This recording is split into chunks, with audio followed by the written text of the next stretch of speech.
15년 이상 된 숙박시설 최근에 가보신 적 있으세요? 이런 낡은 모텔들은 이미 일반적인 사람들은 거의 다 방문하지 않는 숙박의 본연의 상품 가치를 잃어버린 건물입니다. 이게 어느 정도 비용을 투입을 하고 제대로 된 영업을 하게 되면 한 1000%도 넘게 올라가는 경우가 있거든요. 네, 여러분 안녕하세요. 모슐랭 가이드의 이재경입니다. 여러분 오랜만에 실내에서 여러분들한테 인사를 드리는데요. 오늘 제가 여러분들에게 전달드리고 싶은 주제는 바로 왜 리모델링을 해야 되는 숙박시설을 우리는 사야 하냐 해야 되는 주제로 이야기를 한번 해보도록 하겠습니다. 사실 리모델링이라는 용어는 건축물의 구조를 별도로 건드리지 않고 내부와 외부의 일부 마감재를 교체하는 공사를 리모델링이라는 용어로 보통 많이 쓰고 있고, 사실 실제 현장에서도 그러한 개념으로 보통 적용을 많이 하고 있습니다. 그런데 우리가 말하는 리모델링을 해야 하는 썩은 모텔들은 어떤 특징이 있을까요? 바로 경매나 공매로 나와서 굉장히 오랫동안 방치되어 있는 숙박시설들은 바로 리모델링을 해야겠죠. 보통 시설물들이 2, 3년 방치되면 거의 본연의 기능들이 많이 퇴화가 됩니다. 배관이 썩는 경우도 있고요, 전기선이 삭는 경우도 있고, 보일러나 엘리베이터가 고장나는 경우가 있기 때문에 내외부가 거의 다 썩는다고 보시면 됩니다. 그렇기 때문에 굉장히 많은 교체 공사 또는 보수 공사가 이루어지는 것들이고요. 두 번째로는 사실 리모델링을 한 지 너무 오래된 숙박시설들은 또 리모델링을 좀 해줘야 됩니다. 15년 이상 된 숙박시설 최근에 가보신 적 있으세요? 이런 낡은 모텔들은 이미 일반적인 사람들은 거의 다 방문하지 않는 숙박의 본연의 상품 가치를 잃어버린 건물입니다. 그렇기 때문에 이런 건물들도 리모델링을 해야 됩니다. 그리고 마지막으로 우리가 어떤 현장들이 또 리모델링을 하다가 오랫동안 멈춘 현장들이 또 있어요. 공사라는 게 과정 중에 멈춰버리면 어디 공정까지 했다가 멈췄는지에 대한 정확한 포인트를 짓기가 힘듭니다. 그리고 시멘트나 도배나 여러 가지 것들이 되어 있는 것 같은데 이게 공사가 멈추고 몇 년이 방치가 되어 있다면 사실 이런 것들은 새로 해야 되는 경우가 거의 대부분이기 때문에 이러한 숙박시설들도 시장에 조금 싸게 나오는 편입니다. 그래서 저희는 이런 세 가지 특징이 있는 숙박시설들을 중점적으로 찾아봐야 되고, 이런 건물들을 시장의 금액보다 저렴하게 매입을 해가지고 리모델링을 하는 전략을 가져가 봐야 됩니다.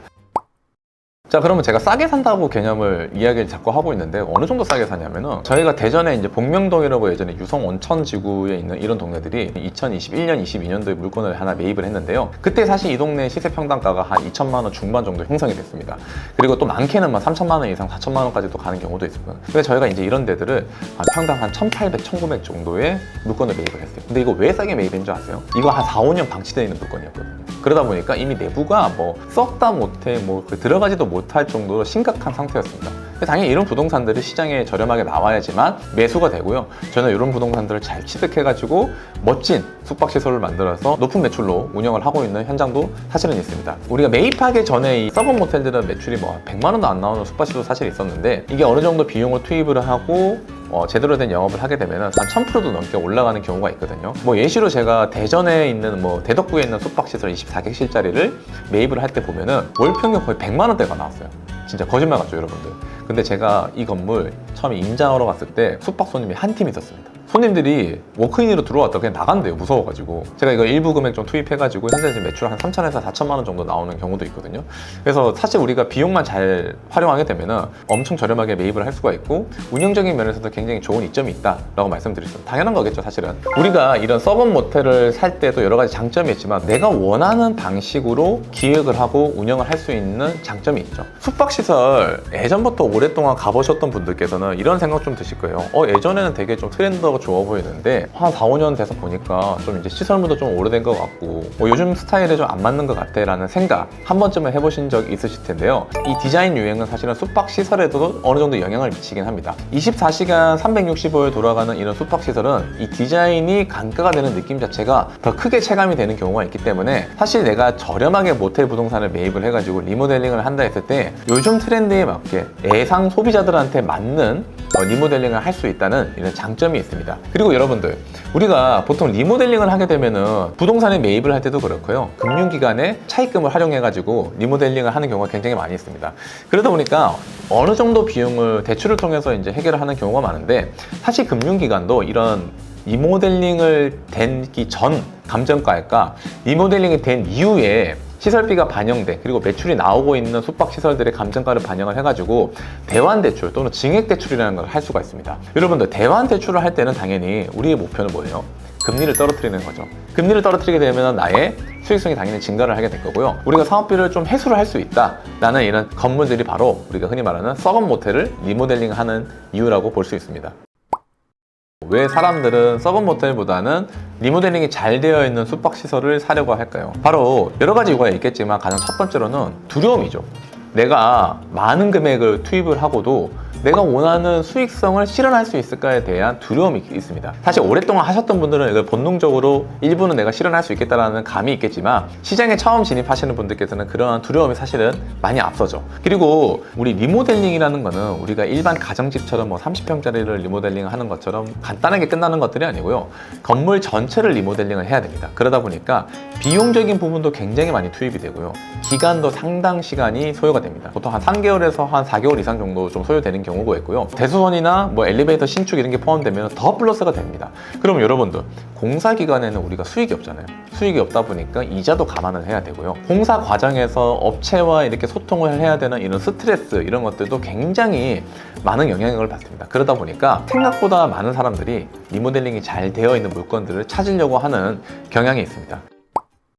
자, 여러분들, 제가 이 썩은 모텔을 찾아야 되고 왜 이런 것들을 리모델링을 하면 더 좋은지 장단점에 대해서 간단히 얘기해 봤는데 좀 기타적인 내용도 제가 한번 더 말씀드려 볼게요. 여러분들, 리모델링은 그러면은 언제 할까요? 우리가 매매할 때 보통 많이 하게 됩니다.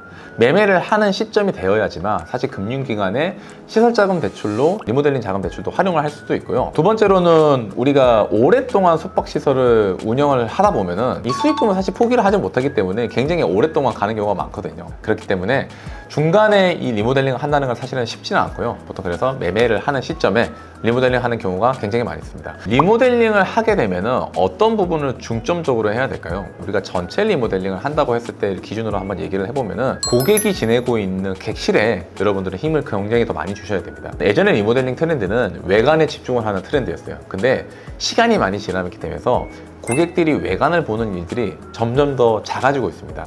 고객은 숙박시설을 선택을 할 때 외관을 보고 들어오기보다는 객실 내부의 사진을 보고 합리적인 금액인 것이 맞느냐라는 것들에 따라 가지고 객실을 선택하는 비중이 점점 더 증가를 하고 있습니다. 그러다 보니까 우리는 리모델링을 해야 될 때 투자를 해야 되는 부분은 바로 객실입니다.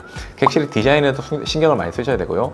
가전에 대한 퀄리티 또는 가구에 대한 퀄리티에 대해서 여러분들이 신경을 더 많이 쓰셔야 되는 게 요즘 리모델링의 트렌드예요. 근데 우리가 전체 리모델링을 한다고 했을 때는 사실 객실만 보는 건 아니잖아요. 당연히 외관도 보셔야 되고요. 객실 다음으로 가장 중요한 거는 사실 설비입니다. 숙박시설 신축이 거의 안 되잖아요. 그러다 보니까 우리는 20년 또는 30년이 거의 다 된 이런 건물들을 사서 이제 운영을 해야 되는 상황이 일어나는데 이때 한번 반드시 점검해야 되는 포인트들이 크게 세 가지가 있습니다. 바로 배관, 그 다음에 엘리베이터, 그 다음에 보일러 등인데요. 20년, 30년 동안 운영을 하다가 배관을 손대는 경우가 사실 거의 없거든요. 그러다 보니까 우리가 리모델링을 하게 되면 어떻게 돼요? 사용량이 굉장히 늘어나게 되겠죠. 근데 이렇게 되면은 배관이나 보일러들이 못 버티게 됩니다. 용량이 이럴 때는 작아도 사실은 문제가 없었는데 사용량이 증가를 하게 되면은 이게 못 버티고 터져버리는 경우가 굉장히 많이 있습니다. 운영하다가 한번 터졌다고 생각해 보세요. 그러면은 이 중간에 영업을 중단을 하고 공사를 하는 비용도 굉장히 많이 들어가게 되고요. 객실을 사용하지 못함에 따라서 발생하는 기회비용들 또는 그게 바닥에 떨어지게 되면서 가구나 가전을 오염시키게 되면 이런 것들을 다시 보수를 해야 되는 비용들도 굉장히 많이 들어가기 때문에 사실 우리가 이때 한번 시설물에 대한 보수를 반드시 해야 된다고 볼 수 있습니다. 누누이 말씀드리는 배관 반드시 체크하셔야 되고요. 엘리베이터의 사용 연한이 거의 다 되었느냐. 모텔 건물들 보통 한 4층에서 한 6층, 7층까지도 가는 경우도 많거든요. 근데 이 손님들이 엘리베이터 사용 못하면 어떻게 되겠어요? 걸어 올라가야 되거든요. 어떤 손님들은 그냥 환불해달라고 하시는 경우도 굉장히 많이 있어요. 그러다 보니까 엘리베이터 반드시 집중하셔야 되고, 그리고 마지막으로 제가 좀 한번 배려를 해줬으면 하는 포인트들은 바로 직원들의 휴게 공간인데요. 근무 환경도 여러분들이 굉장히 많이 신경을 좀 써주시는 게 사실 좋긴 합니다. 그러다 보니까 컴퓨터도 조금은 고사양 정도로 들어가는 게 좋기도 하고요. 직원들이 휴게 시간에 적절하게 휴식 공간을 취할 수 있는 공간이 있느냐, 이런 것들도 여러분들이 리모델링을 하실 때 잘 반영을 하셔가지고 배려를 해주시면은 좀 더 직원분들의 근속 연수도 좀 더 좋아지지 않을까라고 생각이 됩니다. 지금까지 리모델링을 해야 되는 숙박 부동산, 우리가 선택을 해야 되는 이유에 대해서 한번 이야기해 보았습니다. 아마 중개인분들 통해서 부동산을 받게 되면은 부동산 리모델링이 잘 되어 있는 것과 그리고 해야 되는 것들, 이 두 가지가 크게 큰 카테고리로 나눠지게 될 겁니다. 여러 가지 장단점이 있겠지만 사실 저는 개인적으로 리모델링을 해야 되는 부동산을 더 저렴하게 매입을 하자라는 주의입니다. 그러면은 저희 다음 시간에는 제가 직접 현장에 한번 나가봐서 리모델링을 해야 되는 부동산은 어떤 특징이 있고 우리는 어떤 부분을 중점적으로 보아야 되는지에 대해서 현장에서 한번 여러분들에게 알려드릴 수 있는 시간을 한번 가져보도록 하겠습니다. 네, 긴 영상 시청해 주셔서 감사드리고요. 오늘 영상이 도움이 되셨다면 구독과 좋아요 부탁드리겠습니다. 감사합니다.